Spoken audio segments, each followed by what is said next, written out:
الحاجات دي لو حافظت عليهم فانت هتعيش في جنة.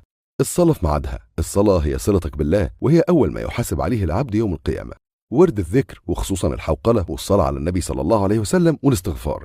صلاة الضحى ميعادها من بعد شروق الشمس بتلت ساعة لحد قبل الظهر بتلت ساعة، ثوابها 360 صدقة. أذكار الصباح والمساء والنوم، ودول حفظ من الله من أي شر أو حسد أو سحر أو وساوس أو مصائب. قيام الليل هيغير حياتك، وهتلاقي نفسك في مكان عمرك ما كنت تتخيل انك توصل له في يوم من الايام. دعواته بتحقق معجزات. سورة البقرة فيها البركة وحفظ للإنسان من الأسحار والوساوس، وتبطل أي سحر أو عمل وأذى.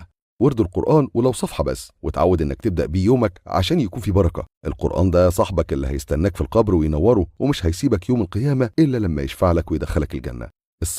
الصدقة دي سحر. لو عندك حد تعبان أو مشكلة، خرج صدقة وهتستغرب من اللي هيحصل، وهي سبب من أسباب كثرة الخير والرزق.